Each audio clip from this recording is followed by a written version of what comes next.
जय जिनेन्द्र।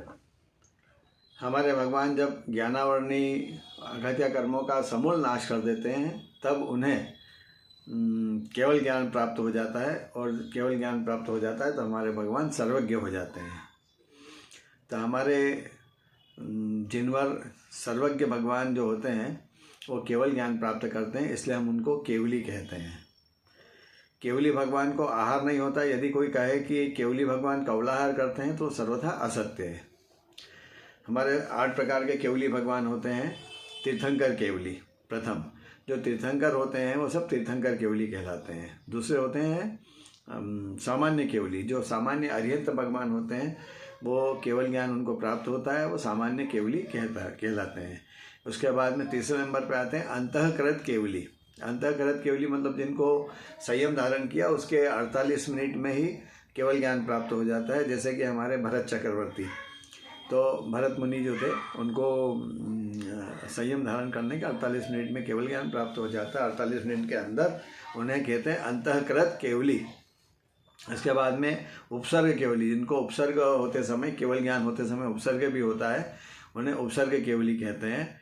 वे जैसे हमारे पारसनाथ भगवान, मुनि पारसनाथ। और उसके बाद में मुख केवली, मुख मतलब मुख है ना चुप रहना, तो मुख केवली जिनकी वाणी जो है केवल ज्ञान होने के बाद भी नहीं खिरे, उन्हें मुख केवली कहते हैं। जैसे भरत चक्रवर्ती के 923 जो पुत्र थे वो मुख केवली हुए थे।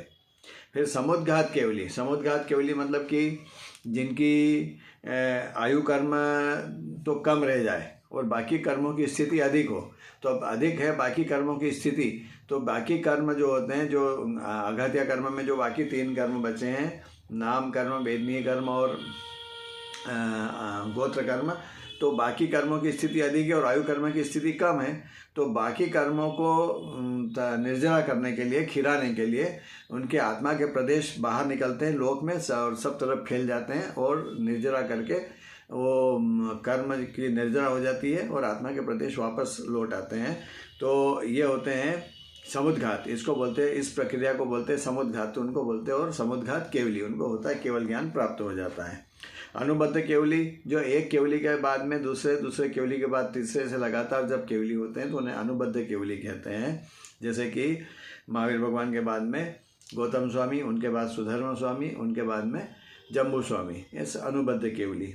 और यदि सतत केवली, लगातार केवलियों के रहने को सतत केवली कहते हैं। तो इस प्रकार हमारे ये केवली भगवान होते हैं। केवली भगवान का स्वरूप हमने समझा है। धन्यवाद। जय जिनेन्द्र।